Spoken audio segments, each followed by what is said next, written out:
Hello guys, welcome to Uncover Chemistry. तो आज हम लोग केमिकल इक्विलिब्रियम का ही कंटिन्यूशन करने जा रहे हैं। हम लोगों ने देखा था इक्विलिब्रियम क्या होता है और उससे रिलेटेड कुछ टर्मिनोलॉजीज हम लोगों ने सीखा था, like reversible, reversibility, irreversibility, what is equilibrium, मतलब क्या होता है इक्विलिब्रियम में चीज़। तो ये सब चीज़ें हम लोगों ने देखा था लास्ट क्लास में। तो आज का जो क्लास होगा उसमें हम लोग देखेंगे what is law of mass action. उस लॉ के ऊपर पूरा इक्विलिब्रियम चैप्टर मतलब बेस्ड है एक्चुअली। तो आज हमारा ये क्लास पूरा रहेगा लॉ ऑफ मास एक्शन के ऊपर। एक बहुत ही सिंपल चीज है लॉ ऑफ मास एक्शन। तो क्या है actually law of mass action? देखो, लॉ ऑफ मास एक्शन, ये लॉ क्या कहता है? ये लॉ कहता है कि the rate at which a substance reacts, मैं लिख देता हूं ये law, the rate at which a substance react, the rate at which a substance react is proportional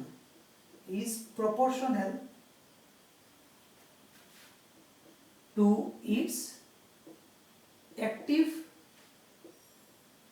masses, and the rate of a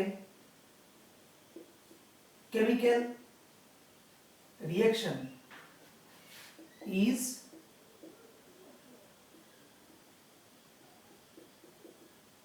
proportional to the product of the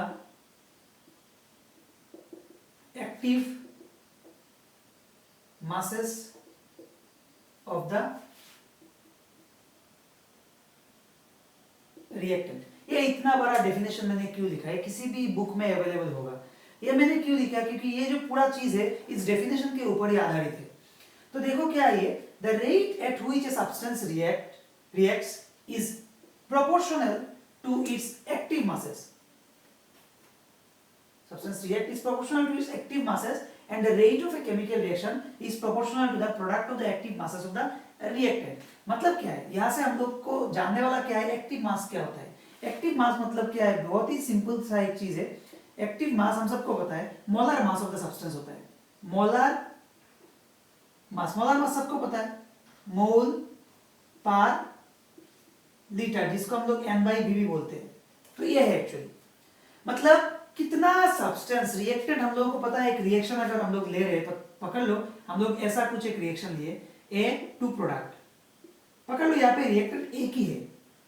तो ये जो product form होगा उसका किसके ऊपर depend करेगा? ये depend करेगा कितना अमाउंट ए हम लोगों ने लिया, मतलब उसका एक्टिव मास के ऊपर डिपेंड करेगा, उसका कंसंट्रेशन के ऊपर डिपेंड करेगा। ये क्या है? कंसंट्रेशन। कितना कंसंट्रेशन है, ये है एक्टिव मास। बहुत ही सिंपल सा एक थ्योरी है, नथिंग एल्स, बहुत ही सिंपल सा एक लॉ है। तो क्या बोला, rate of a chemical reaction is directly proportional to the active masses of the reactant. इसमें कितना रिएक्टेंट है? टोटल एक ही रिएक्टेंट है। तो रेट ऑफ द रिएक्शन, ये जो एक रिएक्शन है उसका रेट किसके ऊपर डिपेंड करेगा? रेट डिपेंड करेगा कंसंट्रेशन ऑफ रिएक्टेंट। ये थर्ड ब्रैकेट में देते हैं कंसंट्रेशन टर्म, ये है थर्ड ब्रैकेट में जो है ये है concentration of A. Third bracket में आ जाने से समझ लेना, ये हम लोग ए का कंसंट्रेशन डिनोट कर रहे हैं। तो rate of a chemical reaction सिर्फ ए के ऊपर डिपेंड करता है यहाँ पे। तो हम लोग इसको अगर प्रोपोर्शनलिटी कांस्टेंट अगर लाएंगे तो ये होगा के ए, इसको बोलते हैं प्रोपोर्शनलिटी कांस्टेंट और equilibrium constant. Equilibrium constant, sometimes इसको वेलोसिटी कांस्टेंट भी बोलते हैं, वेलोसिटी कांस्टेंट भी बोलते हैं इसको। तो एक चीज का रेट किसके ऊपर डिपेंड करता है? हम लोगों ने rate is equal to K into rate constant into concentration of the मतलब starting material, concentration of the reactant. अभी तुम्हारे पास पकड़ लो कुछ ऐसा एक रिएक्शन आ गया, A प्लस बी, पकड़ लो प्रोडक्ट। तो इसका रेट कैसे हम लोग डिनोट करेंगे? बहुत ही सिंपल चीज है। इसको मतलब इतना कठिन के हिसाब से मत देखो, बहुत ही सिंपल चीज है ये। तो ये R इज इक्वल टू क्या होगा इसका? R इज प्रोपोर्शनल टू, देखो क्या लिखा है, proportional to the active mass and the rate of a chemical reaction is proportional to the product of the active masses of the reactant। मतलब product A का concentration and B का concentration का product के ऊपर depend करता है। किसका, rate of this chemical reaction, मतलब A प्लस बी होने से प्रोडक्ट कितना फॉर्म होगा ये डिपेंड करेगा concentration of A and concentration of B के ऊपर। तो इसका क्या होगा देखो, is equal to K into A and B, very simple. तो यही है एक्चुअली, यही है law of mass action, nothing else.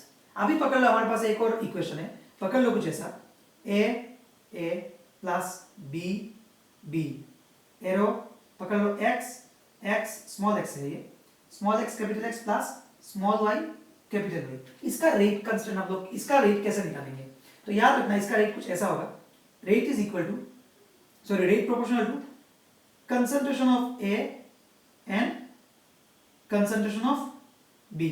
A के पावर में जाएगा A और B के पावर में जाएगा B। Rate is equal to this, rate होगा। अगर इसको छोड़ ही दो, इसको फिलहाल छोड़ दो, यहाँ पे प्रोडक्ट लिख दो, प्रोडक्ट। तो ये है सिंपल रेट इक्वेशन। तो इसका अगर हम लोग करेंगे और रेट इज इक्वल टू, अगर हम लोग प्रोपोर्शनलिटी उठा के इक्वल टू लाएंगे तो K into A to the power A, B concentration के ऊपर जाएगा B। तो यही है रेट इक्वेशन, मतलब कोफिशिएंट पे जितना रहेगा ये उसका सर ऊपर चला जाएगा, मतलब इसका डेफिनेशन जो है थोड़ा चेंज हो जाएगा। अभी उसका डेफिनेशन क्या चेंज होगा, देखो मैं डेफिनेशन, ये वाला डेफिनेशन तो ठीक ही है, उसका डेफिनेशन कुछ ऐसा चेंज होगा।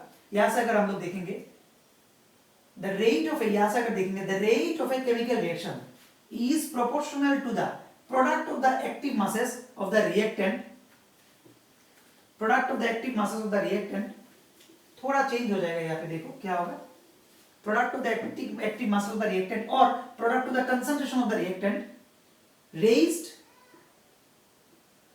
to the power equals to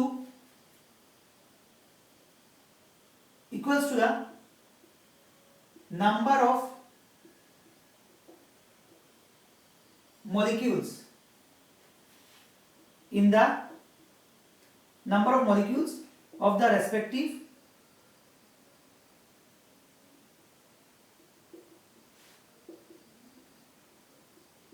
reactant taking part in the reaction। तो ये परफेक्ट डेफिनेशन हो गया, मतलब raise to the power equals to the number of molecules of the respective reactant. Number of molecules कहां पे होगा, जो कोफिशिएंट में जोड़ेगा, कितना मॉलिक्यूल्स लिया हम लोगों ने, 1 मॉलिक्यूल, 2 मॉलिक्यूल, 3 मॉलिक्यूल, तो ये पावर में चला जाएगा, सिंपल। तो यही होगा रेट इक्वेशन। कोई भी अगर ऐसा, अगर इक्वेशन को हम लोग को रेट इक्वेशन में लाना है, कोई भी एक रिएक्शन को, तो इसका रेट इक्वेशन कुछ ऐसा होगा, क्लियर। तो यही है लॉ ऑफ मास एक्शन। तो अभी देखो हम लोग ये लॉ ऑफ मास एक्शन को लॉ ऑफ केमिकल इक्विलिब्रियम में यूज करने वाले, कैसे लॉ ऑफ मास एक्शन को हम लोग केमिकल इक्विलिब्रियम के साथ ब्लेंड करने वाले। ये तो नॉर्मल रिएक्शन हुआ, A plus B arrow product. हमारे पास इक्विलिब्रियम मतलब क्या है, जब भी हम लोग कोई इक्विलिब्रियम रिएक्शन लिखते हैं, पकड़ लो A plus B reversible C plus D पकड़ लो, तो यहाँ पे क्या होता है, रिएक्टेंट का कंसंट्रेशन एंड प्रोडक्ट का जो कंसंट्रेशन है, इन दोनों में कुछ ना कुछ रिलेशंस होता है, कुछ ना कुछ एक रिलेशन होगा।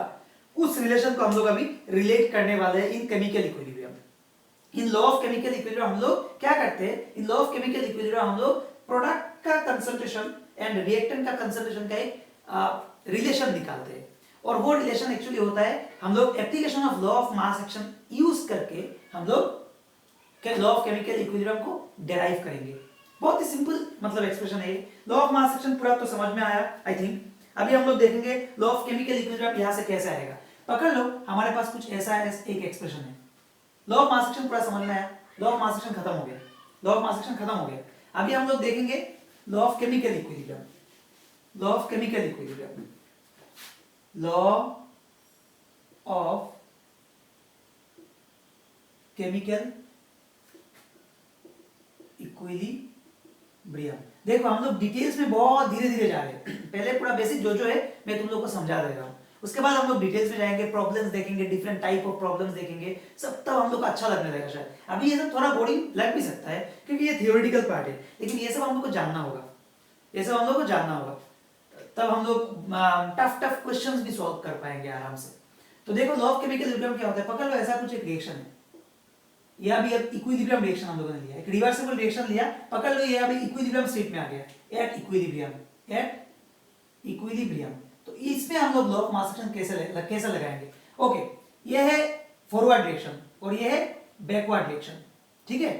तो अभी देखो ये है फॉरवर्ड, ये बैकवर्ड, ये है फॉरवर्ड रिएक्शन, ये है बैकवर्ड रिएक्शन, पता है ये सब तो पता है, मेरा लास्ट क्लास में सब मैंने बोला था, तो थोड़ा देख लेना एक बार इससे पहले, लेकिन लास्ट क्लास देखना, नहीं तो ये कुछ समझ में नहीं आएगा, क्योंकि अगर इक्विलिब्रियम में अच्छे से समझना है तो ये सब समझ में नहीं आएगा।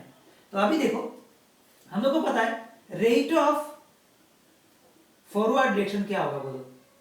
Rate of forward reaction proportional to क्या होगा, पकड़ लो, rate of forward reaction proportional to this होगा, ए बी, वेरी सिंपल, मैंने पहले ही बोला, लॉ ऑफ मास एक्शन लगाओ, from law of mass action, using law of mass action हम लोगों ने बोला rate of a chemical reaction is directly proportional to the product of the concentration of the reactant. अगर power में, अगर coefficient में कुछ है तो वो पावर में जाएगा, तो वही लगाया मैंने। किसके ऊपर डिपेंड करता है? कंसंट्रेशन ऑफ रिएक्टेंट के ऊपर डिपेंड करता है rate of forward reaction. Rate of backward reaction, इसको एक काम करो, रेट ऑफ फॉरवर्ड रिएक्शन पकड़ लो, यहाँ पे आर एफ लगा दो, और रेट ऑफ बैकवर्ड रिएक्शन पकड़ लो आर बी, प्रोपोर्शनल टू किसके ऊपर डिपेंड करता है? कंसंट्रेशन ऑफ दिस प्रोडक्ट के ऊपर। याद रखो ये चीज, कंफ्यूज मत हो, ये है रेट ऑफ फॉरवर्ड रिएक्शन। हम लोग अभी जब ये रिएक्शन को जब देखेंगे, ये है फॉरवर्ड, ये है बैकवर्ड, इस फॉरवर्ड रिएक्शन के लिए ये है रिएक्टेंट, ये है प्रोडक्ट, ये बैकवर्ड रिएक्शन के लिए ये है रिएक्टेंट, ये है प्रोडक्ट, मतलब बैकवर्ड रिएक्शन कुछ भी नहीं है। अगर हम लोग इधर से रिएक्शन को देखेंगे तो ये होगा रिएक्टेंट, ये होगा प्रोडक्ट, इधर से रिएक्शन को देखेंगे तो ये होगा रिएक्टेंट, ये होगा प्रोडक्ट, वेरी सिंपल। तो क्या होगा, इस रिएक्शन के लिए rate of forward reaction is proportional to this, and इस रिएक्शन के लिए रेट ऑफ, हम लोग ये प्रोडक्ट है, ये रिएक्टेंट है, तो rate of backward reaction will be this concentration. तो अभी अगर हम लोग इसको ऐसे लिखेंगे, R F is equal to proportionality constant K A B, और R B is equal to proportionality constant K B, तो ये क्या आएगा? C D.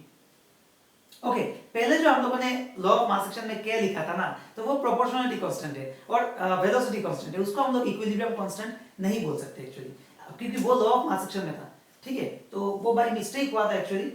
Law equilibrium constant कब होगा मैं बोल रहा हूँ, उसको इक्विलिब्रियम कांस्टेंट नहीं बोलते, उस के को हम लोग इक्विलिब्रियम कांस्टेंट नहीं बोल पाएंगे। याद रखना, मैंने जो लॉ ऑफ मास एक्शन में क्या लिखा था, क्या में इक्विलिब्रियम कांस्टेंट लिखा था, वो इक्विलिब्रियम कांस्टेंट नहीं है, वो नॉर्मल एक कांस्टेंट है जिसको प्रोपोर्शनलिटी कांस्टेंट बोल सकते हो या फिर वेलोसिटी कांस्टेंट बोल सकते हो, ठीक है। इक्विलिब्रियम कांस्टेंट कब आएगा? जब हम लोग कोई वही रिलेशन को कोई इक्विलिब्रियम रिएक्शन में अप्लाई करेंगे, वही रिलेशन को, तब आएगा। मैं दिखाऊंगा किसको हम लोग इक्विलिब्रियम कांस्टेंट बोल सकते हैं। तो यहाँ पे देखो, अभी एट इक्विलिब्रियम हम लोग को पता है rate of forward reaction is equal to rate of backward reaction. Rate of forward reaction is equal to rate of backward reaction. याद है मैंने बोला था, कोई भी चीज अगर अपना दूसरा प्रोडक्ट के साथ, अगर प्रोडक्ट के साथ इक्विलिब्रियम में है, मतलब क्या है? इक्विलिब्रियम में है का मतलब क्या है? ए जितना जल्दी बी में कन्वर्ट हो रहा है, उसी स्पीड में बी ए में कन्वर्ट हो रहा है, मतलब rate of forward reaction is exactly equal to the rate of backward reaction. Last class में हम लोगों ने देखा था। तो rate of forward reaction is equal to rate of backward reaction. तो रेट ऑफ फॉरवर्ड रिएक्शन क्या है? रेट ऑफ फॉरवर्ड रिएक्शन निकला ये वाला, R F is equal to R B. R F कितना निकला? के एफ ए बी, और R B के जगह पे के बी सी डी। तो पकड़ लो इसको, क्या होगा अभी अगर हम लोग क्या करेंगे, अगर पकड़ लो यहां पे हम लोग के एफ बाई के बी करेंगे तो क्या होगा? ये नीचे आएगा, ठीक है। और इसके अगर इसको लेके आएंगे तो क्या होगा? Concentration of C, concentration of D by concentration of A, concentration of B, ऐसा कुछ आएगा। ये rate constant of K forward reaction and rate constant of K backward reaction. समझ में आया? समझ में आया? तो देखो यहां से क्या आएगा, इसको हम लोग पकड़ सकते हैं के सी बोल सकते हैं, और ये तो सेम ही रहेगा। Concentration of C, concentration of D, concentration of A, concentration of B, तो ये आया हम लोग का लॉ ऑफ केमिकल इक्विलिब्रियम का mathematical formulation, mathematical formulation of mathematical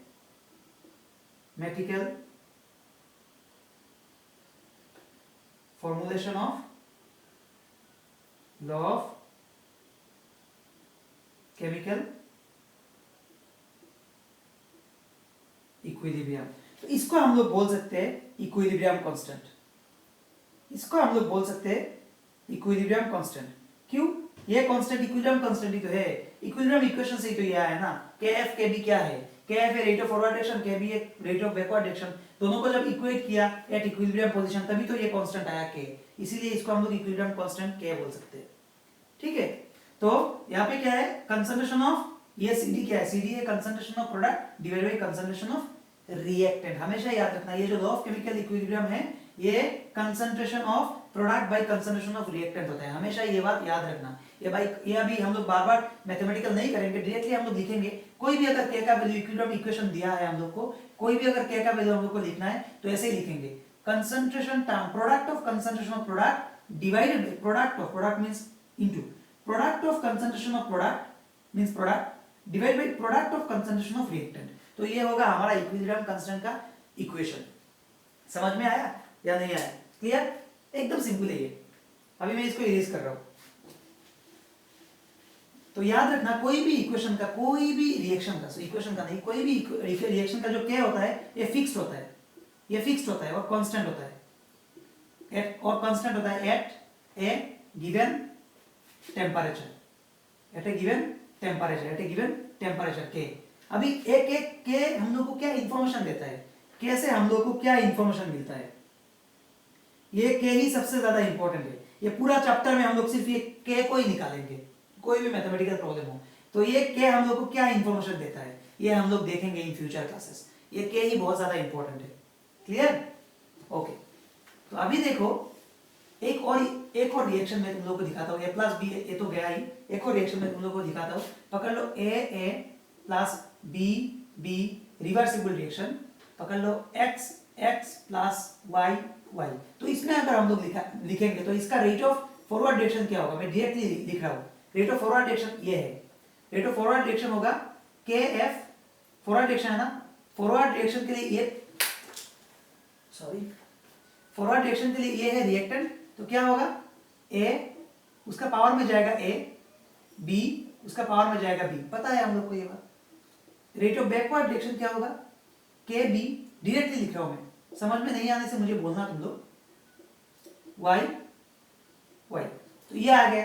at equilibrium हम लोगों को पता है क्या है, एट इक्विलिब्रियम हम लोगों को पता है rate of forward direction is equal to rate of backward direction, rate of forward direction is equal to rate of backward direction. तो यहां से क्या आएगा, देखो रेट ऑफ फॉरवर्ड डायरेक्शन कुछ इस तरह आया, ए बी, और रेट ऑफ बैकवर्ड डायरेक्शन कुछ इस तरह आया, x y। तो यहां से क्या आएगा, kf बाई kb। तो ये तो हो गया हमारा equilibrium constant, x y a b। तो ये आया हमारे पास क्या, c is equal to x y a b। तो याद आया, सेम इक्वेशन है, देखो सेम इक्वेशन है। k c is equal to क्या निकला, product concentration of product of concentration of product divided by product of concentration of reactant. Very simple. Just यहाँ पे क्या है, कोफिशिएंट कुछ है बोल के, पहले कोफिशिएंट 1 था इसलिए 1 था, अभी कोफिशिएंट यहाँ पे xy ab है बोल के सर पे गया, देखो पावर में गया xy एंड ab, जस्ट इतना हम लोग को याद रखना है। तो ये हमारा है इक्विलिब्रियम कांस्टेंट। इक्विलिब्रियम कांस्टेंट बहुत ही ज्यादा इंपॉर्टेंट है, हम लोग देखेंगे इक्विलिब्रियम कांस्टेंट क्या है। जस्ट अभी देखो इस इक्वेशन को कैसे लिखते हैं, तो ये गया इसका पैटर्न, समझ में आया पूरा, या कोई कंफ्यूजन होगा? कोई कंफ्यूजन नहीं होगा। क्लियर?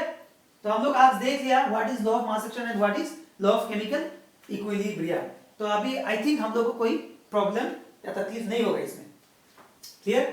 तो अभी देखो कभी कभी क्या होता है, पकड़ लो हमारे पास जो ये सब है ना, ये सब पकड़ लो गैसियस है। पहले तो हम लोगों ने इसको कंसंट्रेशन टर्म में लिख लिया, क्या किस टर्म में लिखा, कंसंट्रेशन टर्म्स में लिख लिया।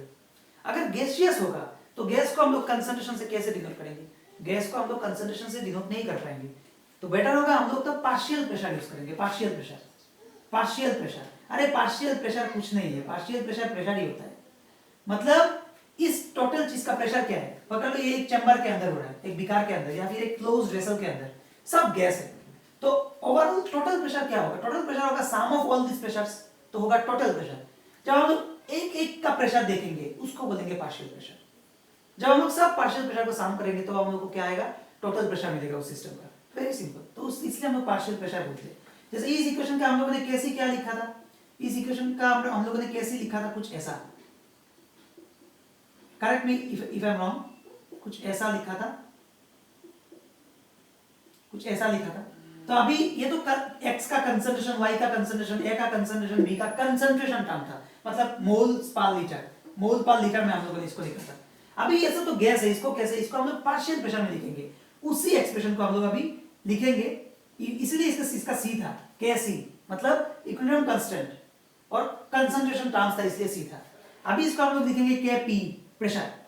इसका इक्वेशन थोड़ा चेंज हो जाएगा, क्यों, अभी तो हम लोग इसको गैसियस है, तो जब भी वैल्यू दे हम लोग को दे, मतलब कोई भी प्रॉब्लम में वैल्यू रहेगा, तब उसका वैल्यू अगर गैस है तो ऑब्वियसली कंसंट्रेशन मतलब मोल पर लीटर में उसका वैल्यू नहीं रहेगा, उसका वैल्यू प्रेशर का यूनिट में ही रहेगा। तो इसीलिए हम लोग उसको प्रेशर का टर्म में लिखेंगे। तो पार्शियल प्रेशर ऑफ x, उसका पावर में जाएगा x product into partial pressure of y, ऊपर partial pressure of capital Y ऊपर जाएगा y, similarly partial pressure of capital A power में जाएगा A, similarly partial pressure of capital B power में जाएगा B। सेम इक्वेशन, जस्ट हम लोगों ने कंसंट्रेशन को px लिख दिया। ये जो px, py, pa, pb सब क्या है, partial pressure of x, y, a, b respectively.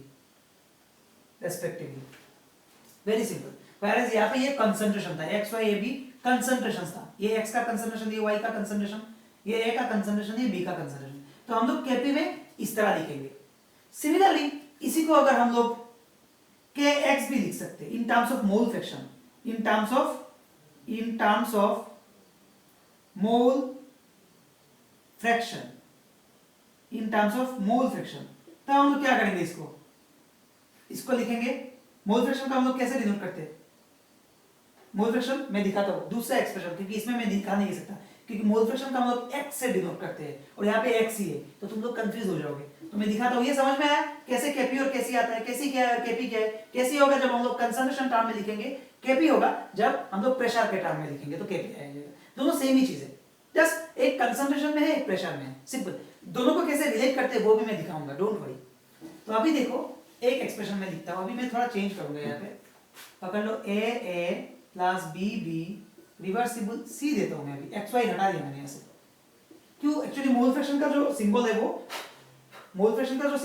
x है, इसलिए मैंने नहीं लिखा। तो in terms of mole fraction, in terms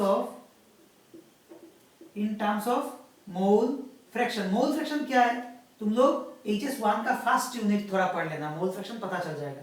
मैं भी दिखाऊंगा अगर कंफ्यूजन होगा तो तुम लोग को। तो हम लोग Kx कैसे निकाल सकते हैं, Kx कब होगा, जब x आएगा c नीचे, कैपिटल C ऊपर जाएगा c, प्रोडक्ट इनटू x मतलब mole fraction of d power में जाएगा d। यहाँ पे क्या आएगा, x ऑफ a पावर में a, x of b power में b। तो ये जो xc, xd, xa, xb जो है, ये सब है mole fraction of c, d, a, b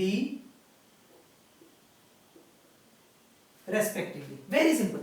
तो जब भी हम लोग मोल फ्रैक्शन के टर्म में लिखेंगे तो कुछ ऐसा आएगा, जब हम लोग कंसंट्रेशन के टर्म में लिखेंगे तो मैंने दिखा दिया, और जब हम लोग प्रेशर के टर्म में लिखेंगे तो इसको हम लोग Kp बोलेंगे। तो समझ में आया पूरा, कोई कंफ्यूजन तो नहीं है, कोई कंफ्यूजन नहीं है ना। मोल फ्रैक्शंस का पता चला, Kc कंसंट्रेशन टर्म का पता चला, प्रेशर टर्म का भी पता चला, क्लियर। तो अभी एक और चीज देखो, हम लोग कभी कभी K को Q भी बोलते हैं, at equilibrium, K is equal to हम लोग Q भी लिखते हैं कभी कभी। Q क्या है, Q को भी हम लोग ऐसे लिख सकते हैं, पकड़ लो ये expression, a plus b c plus d। तो एट इक्विलिब्रियम कुछ इस तरह है, K C is equal to C D A B. हम लोग इसको ऐसे भी लिख सकते हैं, Q is equal to C D A B. याद रखना Q और एट इक्विलिब्रियम ये दोनों सेम होता है, K और Q, बट इन जनरल ऐसा सेम नहीं है। ये केस सिर्फ एट इक्विलिब्रियम होता है और ये होता है at any time, at any time, at any time. इसका मतलब क्या है? इसका मतलब है देखो, हम लोगों ने क्या निकाला, जब इक्विलिब्रियम में होता है तब हम लोग ratio between concentration of product by concentration of reactant जो होता है वो होता है इक्विलिब्रियम कांस्टेंट। लेकिन अगर एक रिएक्शन हो रहा है, ये वाला रिएक्शन है plus B C plus D, पकड़ लो इक्विलिब्रियम नहीं है, इक्विलिब्रियम तो सिर्फ एक ही जगह में आएगा। अदर देन दिस क्या, before equilibrium point, before reaching the equilibrium point, अगर हम लोगों को प्रोडक्ट का कंसंट्रेशन और रिएक्टेंट का कंसंट्रेशन में कोई रिलेशन चाहिए, अगर निकालना है रिलेशन, तो हम लोग उसको क्या बोलेंगे? क्या बोल पाएंगे? क्या नहीं बोल पाएंगे। तब जो रेशियो निकलेगा प्रोडक्ट का और कंसंट्रेशन का, उसको हम लोग Q से डिनोट करते हैं, Q से डिनोट करते हैं। इसको बोलते हैं reaction quotient, reaction quotient. Very simple, quotient, reaction quotient Q and K एकदम सेम है। लेकिन क्या होता है, जब इक्विलिब्रियम पोजीशन में हम लोग इन दोनों का कंसंट्रेशन का रेशियो निकालते हैं तब आता है equilibrium constant. Other than eight any point, other than equilibrium at any point, अगर हम लोगों को प्रोडक्ट एंड रिएक्टेंट का कंसंट्रेशन निकालना है, कंसंट्रेशन का रेशियो निकालना है, जो रेशियो निकलेगा उसको हम लोग Q से डिनोट करते हैं और उसका नाम है रिएक्शन कोशेंट। और एट इक्विलिब्रियम याद रखना K is equal to Q होता है। Very simple. इक्विलिब्रियम में तो ऑब्वियसली हम लोग अगर Q निकालेंगे तो वो Q तो ऑटोमेटिकली K हो जाएगा ना, हम लोग को पता है ये इक्विलिब्रियम कांस्टेंट है। तो यही है और कुछ नहीं है। तो आज के क्लास के लिए इतना ही। आज के क्लास में हम लोगों ने देखा लॉ ऑफ केमिकल इक्विलिब्रियम क्या है, देखा लॉ ऑफ मास एक्शन समझा। और याद रखना लॉ ऑफ मास एक्शन में मैंने जो बोला था K वाला वहां पे इक्विलिब्रियम कांस्टेंट नहीं होगा। इक्विलिब्रियम कांस्टेंट जब इक्विलिब्रियम इक्वेशन रिएक्शन यूज करेंगे तभी होगा। उस लॉ ऑफ मास एक्शन में K इक्विलिब्रियम कांस्टेंट नहीं है, ठीक है। तो यहाँ पे तो पता चला K और Q में डिफरेंस क्या है। K होगा इक्विलिब्रियम कांस्टेंट, इक्विलिब्रियम पॉइंट में K निकलेगा, ratio between product and reactant. और Q होगा at any point, other than equilibrium point. At any point हम लोग को रेशियो निकालना है किसके बीच, concentration of product and concentration of reactant के बीच। जो निकलेगा वो रेशियो को हम लोग Q से डिनोट करते हैं, इसका नाम है रिएक्शन कोशेंट। और एट इक्विलिब्रियम K और Q इक्वल होता है। क्लियर? तो आज के क्लास के लिए इतना ही। नेक्स्ट क्लास में हम लोग और डिटेल्स में जाएंगे, डिटेल्स में जानेंगे इस चैप्टर को। थैंक यू वेरी मच मेरे साथ बने रहने के लिए। Thank you for watching this video.